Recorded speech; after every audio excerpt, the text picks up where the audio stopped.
یہاں پہ دہشت گردی یا سر اٹھا رہی ہے تو ذمہ داری کس کی؟ وہ ادارے کس کے کنٹرول میں ہیں؟ کے پی کے کنٹرول، کے پی گورنمنٹ کے کنٹرول میں تو نہیں ہے نا. وہ انٹیلیجنس ایجنسیز کے لوگ جن کی ڈیوٹی وہاں پہ تعیناتی ہوئی ہے وہ کیا کر رہے ہیں اس وقت؟ یہی تو میں سوال میں نے اٹھایا، یہی میں نے بات کی ہے کہ آرمڈ فورسز کا سربراہان اور اس وقت کی یہ فارم 47 کی انسٹالڈ رجیم، یہ لوگ انویسٹیگیٹ کریں کہ یہ جو انٹیلیجنس فیلئر ہوا ہے اور دہشت گردی بڑھ رہی ہے اس کی بنیادی وجہ یہ ہے کہ یہ سارے کے سارے آپ کے ایسٹس، آپ کے اثاثے جو انٹیلیجنس کے ہوتے ہیں وہ ان چیزوں پہ لگے ہوئے ہیں کہ سلمان اکرم راجہ صاحب کیا بات کر رہے ہیں، شبلی فراز صاحب کیا کر رہے ہیں، چودھری اعجاز صاحب کیا کر رہے ہیں، مستی خلیل خان کیا کر رہے ہیں، عمر ایوب کیا کر رہے ہیں، اور باقی ہمارے ساتھی کیا کر رہے ہیں، اور پنجاب میں جا کے ان کے گھر کو تباہ برباد کرنا. جب یہ کام ہوگا اور مسنگ پرسنز آپ کے ہوں گے پھر انٹیلیجنس فیلئر ہوگا. اور ہماری ڈیمانڈ ہے کہ ایک انڈیپینڈنٹ کمیشن ضرور فی الفور بنے اور انٹرنل اکاؤنٹیبلٹی انٹیلیجنس ایجنسیز کی بھی ہونی چاہیے، اور جو افسران اس پہ جن کی غفلت ہے ان کو کورٹ مارشل کرنا چاہیے اور چینج اوور سے ہونا چاہیے. ان کا سوال کا جواب دے دوں. ٹکا خان صاحب آپ نے پوچھا تھا کے پی کے میں دہشت گردی کے حوالے سے. دیکھیں میں پھر ریپیٹ کرتا ہوں، دہشت گردی آپ وزیر اعظم عمران خان صاحب کی ہماری حکومت تھی پہلے مرکز میں بھی، آپ کے ملک میں دہشت گردی کم ہو گئی تھی. یہیں پہ آپ کا نیشنل سیکیورٹی کمیٹی کا اجلاس ہوا تھا قومی اسمبلی میں، اور وہاں پہ جنرل باجوہ بھی تھے، جنرل فیض بھی تھے، اور آرمی کے ہائی کمانڈ کے اور لوگ بھی تھے. اور وہاں پہ جس وقت سوال ہوا تھا اور کئی لوگوں نے کہا تھا کہ جی ان کے ساتھ آپ کیوں مذاکرات کر رہے ہیں، تو وہاں پہ جنرل باجوہ نے یہ بات کہی تھی کہ جی ہر جنگ کا اختتام نیگوشیٹنگ ٹیبل پہ ہوتا ہے، نمبر 1. اور یہ میں پہلے بھی کہہ چکا ہوں. عمران خان نے جے یو آئی کے سربراہ مولانا فضل الرحمان کے حوالے سے خصوصی میسج دیا ہے. کیا وہ میسج آپ صرف مولانا فضل الرحمان کو کہیں گے، بتائیں گے، یا عوام کو بھی بتائیں گے؟ کہاں گیا انہوں نے؟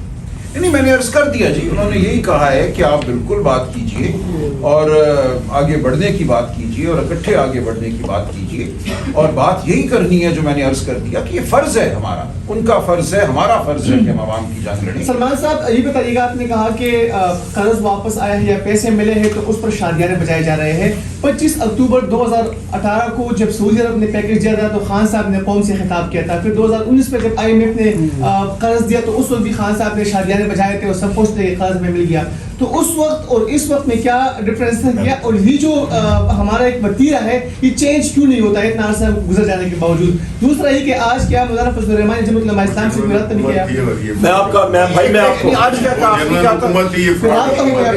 آخری جملہ کیا تھا؟ آپ نے کوئی ٹیلیفونک رابطہ کیا جمعیت علماء اسلام سے؟ نہیں، آج رابطہ نہیں کیا. باقی عمر ایوب صاحب اس وقت بھی وزیر تھے، آج لیڈر آف دی اپوزیشن ہے، یہ آپ کو بتائیں. میں آپ کو یہ بات بتا دیتا ہوں جی، جو آپ کوٹ کر رہے ہیں وہ غلط اعداد و شمار آپ دے رہے ہیں، کیونکہ میں خود منسٹر فار انرجی بھی رہا ہوں اور منسٹر فار اکنامک افیئرز رہا ہوں، اور یہ فگرز میری فنگر ٹپس پہ ہیں. نمبر 1. نمبر 2، پاکستان تحریک انصاف کے دور پہ قرضے کی ادائیگی زیادہ ہوئی ہے، واپس جو کیے گئے ہیں. نمبر 2، اس پیکج کی بات کر رہا ہوں جو 25 اکتوبر 2018 جی ہم نے بھائی جان، میں آپ کو یہ بات کر رہا ہوں کہ جو قرضہ یا سعودی عرب دیتا ہے وہ آپ کے ڈیولپمنٹل پیکج کے حوالے سے کیا تھا. ہم خود اس وقت میں پاور منسٹر تھا اور ان کی انویسٹمنٹ آپ کی آ رہی تھی، انہوں نے خود اناؤنس کیا تھا کہ وہ بلوچستان میں آپ کے 2 پاور پروجیکٹس میں کرنا چاہ رہے تھے. نمبر 2. نمبر 3 آ جائے، اور اس کے بعد پھر ہماری حکومت جب اس کو ایڈوانس سٹیج پہ لے کے آئے ہماری حکومت ختم ہوگی. نمبر 3 جو ضروری بات ہے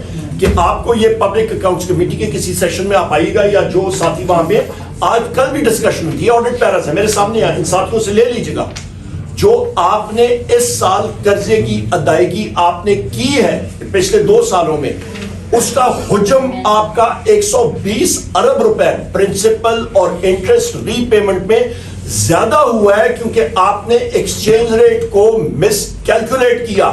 اور اس پہ ہم نے باقاعدہ ان سارے اداروں کو کہا کہ جی جنید خان صاحب جو چیئرمین ہے پبلک اکاؤنٹس کمیٹی کے اور ہمارے صوبائی صدر ہیں کے پی کے، انہوں نے ان کو سمن کیا کہ وہ آ کے اس کو ہمیں بتائیں.